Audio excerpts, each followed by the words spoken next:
Oui, très bien. Donc aujourd'hui, on va faire un retour de lecture un peu particulier.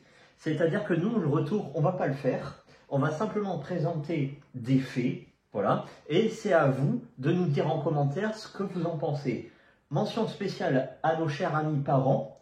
Est-ce que vous aimeriez que vous et vos enfants lisent de tels romans?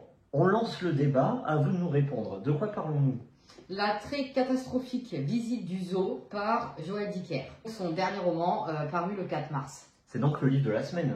Exactement, il comporte 250 pages. Maison d'édition, c'est Rosie Wolf, c'est donc la sienne. Et c'est un roman jeunesse. Donc, je crois que Joël, nous connaissons. Bien évidemment, il est né en 1985 à Genève. C'est donc un écrivain suisse. Il est très connu pour La vérité sur l'affaire Harry Kéber, le livre des Baltimore, Les derniers jours de nos pères qu'on adore. Il me semble qu'on avait fait un retour. Allez-y, foncez. Oui. Alors la chute commence avec...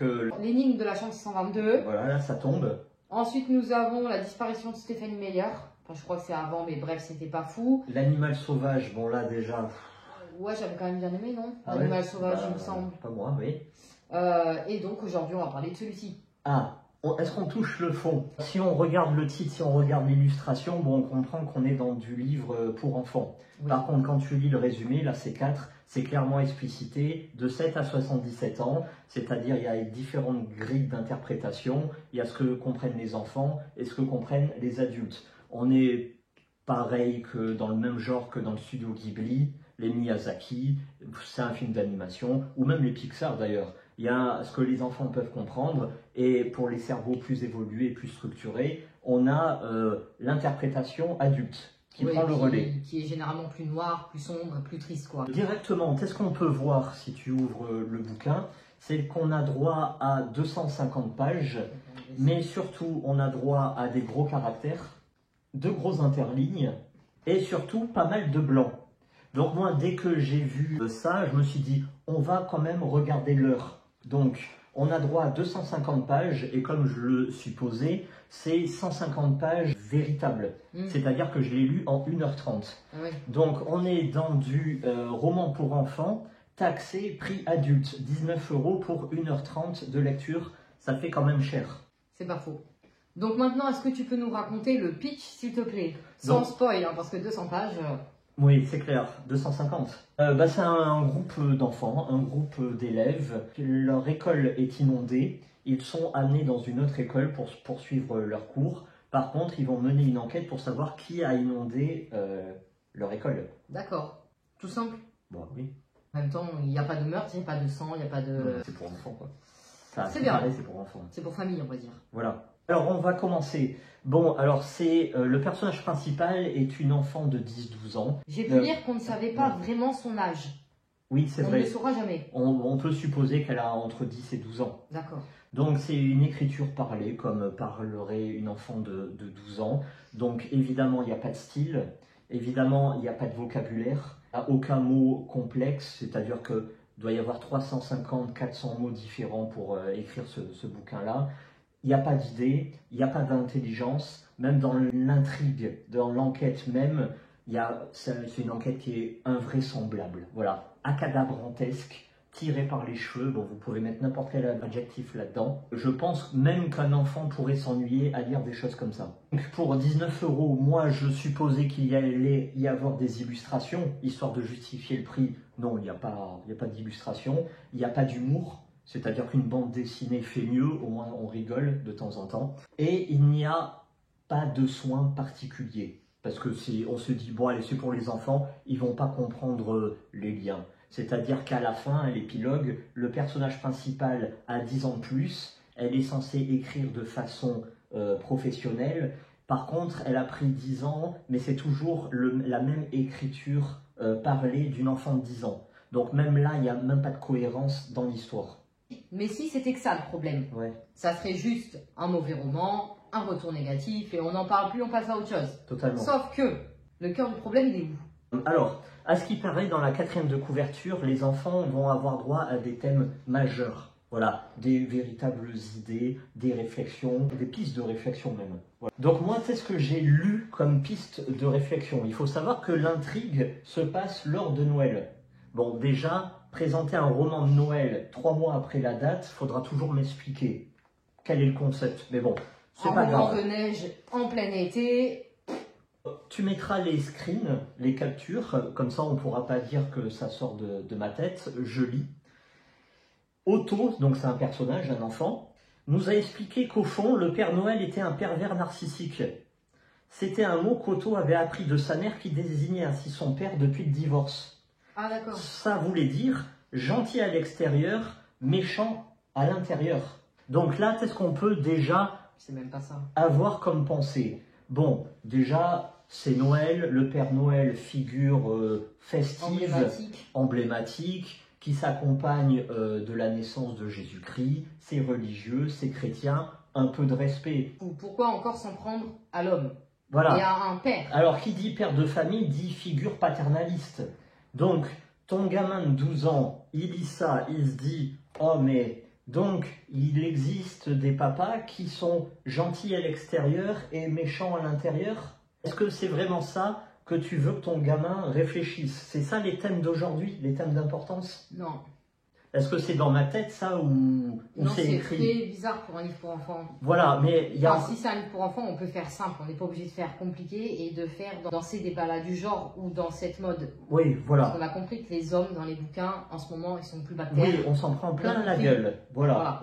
Mais ça va plus loin que ça. Parce que si c'était que ça, je dirais, bon, allez, c'est à la mode. Voilà, un effet de mode, on peut l'excuser. Genre. Mais non. Allez, dis-nous la suite, page 205, j'ai noté. Ah, tu l'as noté. Ah ben évidemment, ça s'oublie pas. On va spoiler, parce que ici, on dit vraiment les termes. À la fin, les groupes d'enfants présentent un spectacle de Noël auprès de l'Assemblée des adultes, donc des parents, pour promouvoir la démocratie.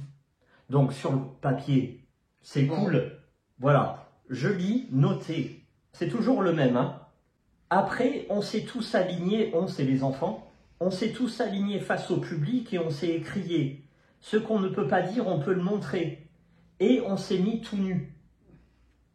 Puis Otto a fait danser son zizi tout en haranguant les spectateurs. Regardez mes parties génitales, c'est un gamin de 12 ans qui est censé parler. C'est pas drôle. Au nom de la démocratie, regardez-les bien. Pardon, c'est pas drôle. Alors, comment tu le dis, tu vois, il y a deux réactions. Soit on rigole. Non, mais moi, je rigole, mais j'ai pas envie de rire. Voilà. Ou soit on s'arrête, voilà, et on réfléchit et on pense que c'est nos propres enfants qui font ça.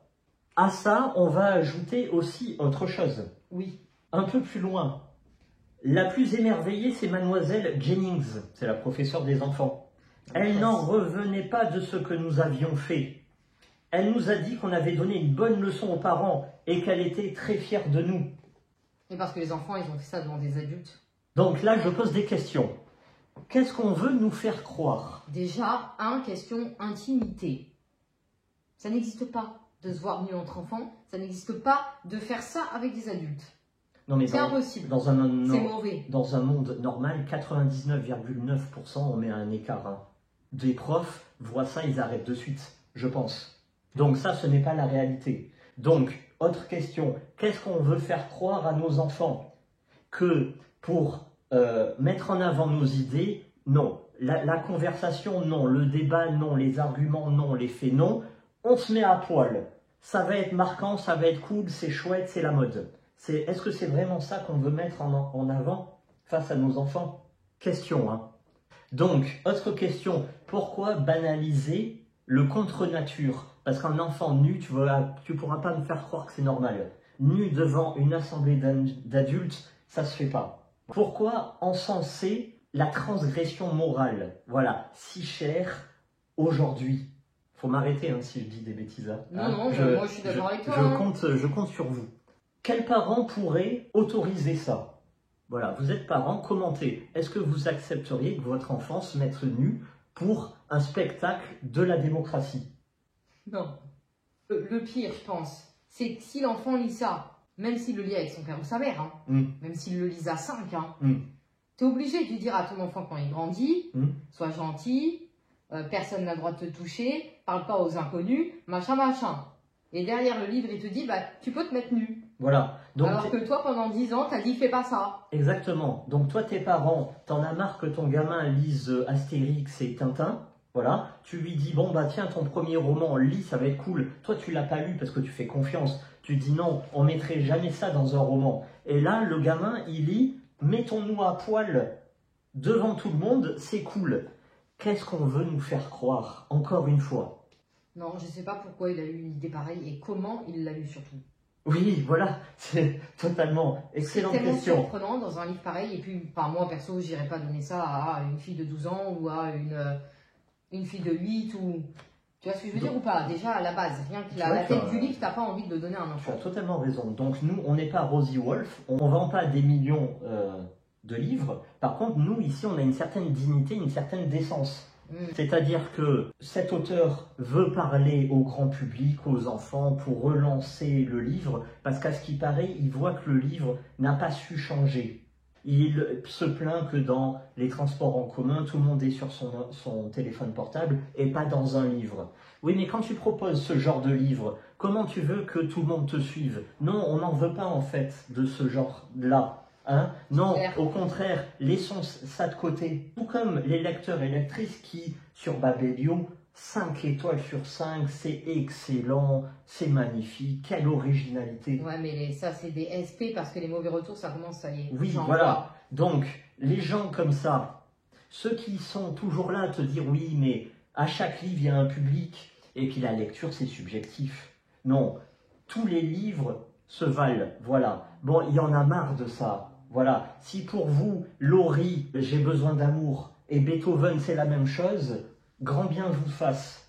Hein? Si pour Laurie, vous, c'est quoi ça? Laurie, la blonde là, j'ai besoin d'amour. Besoin d'amour, des bisous, du câlin, j'en veux tous les jours. Je suis comme ça, quand j'ai besoin d'amour. Bon, si pour vous, salut les musclés, et Interstellar, c'est la même chose. Mais j'ai pas toutes les rêves. C'est Oui. quoi ça, lui, les musclés?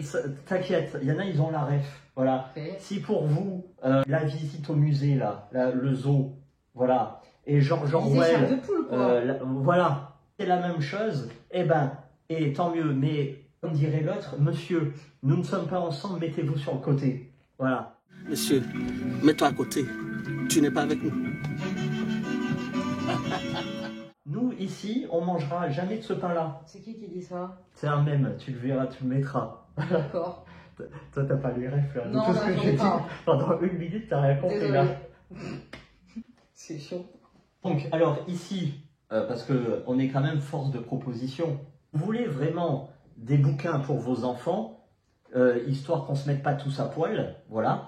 Ben, on a quoi? On va se retenir, hein. Oui. Et on va rester habillés derrière vos téléphones. Hein. La guerre des mondes, voilà. La ferme des animaux, vous avez notre tour. Oui, non, mais attends. Non, C'est attends, pas genre- pour les enfants, ça. De quoi? C'est la ferme La des perle, animaux. la perle, on l'a lu. Oui, vous la avez perle, rêvé. oui, mais la ferme Voilà. des animaux. La ferme des animaux, C'est évidemment. pas trop complexe. Évidemment. Avec Staline, Lénine et tout. Non mais toi, tes parents, t'es là, tu peux faire une lecture double. Au lieu de faire une lecture double sur un bouquin où on met des enfants tout nus, fais une lecture double sur la ferme des animaux. Comme ça, Vraiment que- à 14, ils pourront dire ce que c'est une dictature. Ils comprendront. Pas bête. Non mais moi, ce que j'aimerais surtout, et on va s'arrêter là parce que c'est beaucoup trop long, est-ce que c'est moi qui déraille ou pas en 2025? Est-ce que je vois le mal partout? Parce que si c'est ça, commentez et je vais me coucher. Voilà. T'as couché à 19h, Voilà. Et puis, C'est tôt. surtout, vous me réveillez en 2200, quand toute cette histoire, quand toute cette note sera finie. Ah ouais. Parce que moi, Je ici, pense que ça sera jamais. bien. En 2200. Bon, 2005, 2500. On va aller sérieux. Si pas Non, non, 2500. c'est pas toi, et- c'est pas normal de lire quelque chose comme ça dans un roman pareil. Voilà. Et là, je suis en train de penser que s'il faut en 2500, je me réveille, on est tous russes. On est obligé de mettre de l'humour parce qu'il y avait de la tension. J'avais un poids dessus. Bon, merci Allez. à vous. Et en espérant avec un meilleur livre prochainement. Ah, la note. King. La note. Je lui mettrai la note record jamais vue sur cette chaîne, 1 sur 20. Pour le titre et la couverture. Non, pour le papier. Voilà. Bon, si Allez. monsieur Joël passe par là, qui va nous mettre un petit commentaire pour s'expliquer comment Ah non, il a mais- eu ses idées, Voilà. il n'y a pas de souci, Mmh. on est ouvert à la discussion. Moi, c'est fini. J'en achèterai plus. Ah oui, c'est dommage parce que nous on faisait la collection des poches. J'ai tous les poches là. Mais du coup, celui-là, franchement, Vraiment passé, hein, j'attendrai le prochain roman adulte. Allez, merci Allez, à merci vous. beaucoup À bientôt. et à très vite.